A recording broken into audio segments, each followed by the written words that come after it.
नमस्कार. आज दिनांक 26 मार्च. श्रीराम जय राम जय जय राम.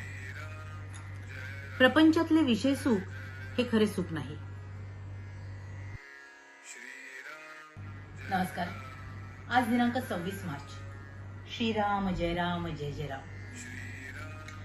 प्रपंचातले विषय सुख हे खरे सुख नाही. मनुष्य जगात कितीही मोठा असला तरी त्याच्या प्रपंचात काहीतरी न्यून असतेच. न्यूनता नाही असा प्रपंचच नाही. एखादा प्रापंचिक माझा प्रपंच पूर्ण आहे म्हणून सांगणारा भेटेल, परंतु चालले आहे असेच चालावे यात कमी तर नाही ना कधी पडणार अशी त्याला काळजी असतेच. म्हणजे त्याला खरे सुख असे नसतेच.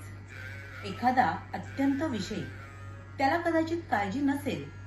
दारूच्या धुंदीत असणाऱ्याला राजाचीही पर्वा नसते, वस्त्राचीही शुद्ध नसते आणि तो आपल्याच धुंदीत आनंदात असतो. पण हे सर्व त्याची धुंदी उतरली नाही तोपर्यंतच. विषयातले सुख परावलंबी विषयांवर अवलंबून असते. विषय हे नश्वत आपल्यापासून कधीतरी जाणार. निदान आपल्याला तरी त्यांच्यापासून एक दिवस जावे लागणार. दुसरी गोष्ट म्हणजे विषयाचे सुख इंद्रियाधीन असते. इंद्रिये विकल झाली म्हणजे सुख कसे मिळणार? उद्या आपण मरणार हे समजले की कोणते विषय आपल्याला सुख देतील? सारांश, विषयात सुख नाहीच. जे सुख होतेसे वाटते ते आपल्यातच असते आणि ते विषयापासून मिळते अशी आपली फसवणूक मात्र होत असते. तर मग सुख कशात आहे? पुष्कळ वस्तू पुष्कळ मिळाल्या तर पुष्कळ सुख मिळते हा भ्रम आहे. खरे किंवा पुष्कळ सुख म्हणजे कायमचे सनातन सुख होय. ते सनातन वस्तूपाशीच म्हणजेच भगवंतापाशीच असते. आपल्याप्रमाणे पशूंनाही विषय सुख आहे. त्यांच्यात आणि आपल्यात फरक तो कोणता? मी कोण, कशासाठी आलो असा विचार करणे याला सारासार विचार म्हणतात. प्रपंचातही आपण विचार करतोच. कशात आपला फायदा आहे, कशात आपला तोटा आहे हे बघतोच. पण सर्वच असार त्यात सार ते कुठून कसे येणार? असलेल्या परिस्थितीत आपण समाधान मानितच नाही. त्याहून अधिक सुखाच्या स्थितीची इच्छा धरतो. देवाची भक्ती करणे, संतांकडे जाणे हे सुद्धा विषय मिळविण्याकरिताच आपण करतो. मग आपली ही सेवा, ही भक्ती विषयांची झाली का संतांची? देव, संत यांचा उपयोग इतर गोष्टींप्रमाणे विषय मिळविण्याचे साधन म्हणून नाही का आपण करीत? मांजर अडवे गेले की आपले काम होणार नाही ही भगवंताची सूचना आहे असे समजून आपण परततो.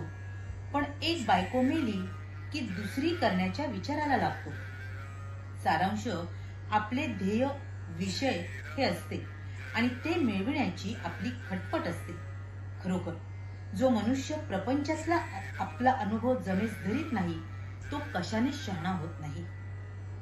प्रपंचात सुखी होणे म्हणजेच भगवंताचे होणे होय. श्रीराम जय राम जय जय राम. महाराज इथे आपल्याला सांगतायत की आपल्याला प्रपंचात खरं तर कधीच पूर्ण खरं समाधान, सुख हे प्राप्त होतच नसतं. मुळात विषय हेच अपुरे आहेत, अशाश्वत आहेत.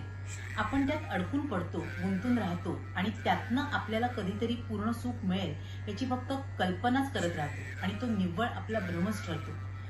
आणि मग शाश्वत काय आहे? शाश्वत समाधान, आनंद कुठे आहे? तर तो अर्थात शाश्वत वस्तूपाशी म्हणजे अर्थातच शाश्वत अशा भगवंतापाशीच आपल्याला प्राप्त होऊ शकतो. पण आपण त्याच्या अगदी उलट करत असतो. आपण आपल्या गुरुकडून, संतांकडून सुद्धा विषय सुखाचीच अपेक्षा करतो आणि म्हणूनच खरं तर आपल्याला आपल्या भगवंताला प्राप्त करता येण्यामध्ये अडचण निर्माण होत असते. आपण आपल्या परमार्थापासून दूर जात असतो. मग आपण काय करावं? तर आपल्याला जर शाश्वत आनंद, शाश्वत समाधान हवं असेल तर आपण आपल्या गुरुने जे शाश्वत असं नाम दिलेलं आहे, आपल्या भगवंताशी आपल्याला जोडून देणारं, ते सातत्याने, निष्ठेने घ्यावं. आपला संसार, आपला प्रपंच नीटनेटकेपणाने करावा, पण त्यात अडकून न पडता आपलं पूर्ण लक्ष आपल्या भगवंताकडे लावावं. मग अर्थातच आपल्याला जे शाश्वत असं समाधान आहे, आपल्या भगवंताचं समाधान, ते लाभेल एवढं मात्र निश्चित. आणि ज्याला हे कळलं त्याला परमार्थ निश्चितपणे साधला गेला. आपण आपल्या गुरुचरणी हीच प्रार्थना करूया की असा प्रपंच आणि उत्तम परमार्थही आपल्याला त्यांच्या कृपेने साधता येईल. तुम्हा साऱ्यांसाठी खूप सारे गुरु ब्लेसिंग्स. श्री स्वामी समर्थ. जय गुरुदेव.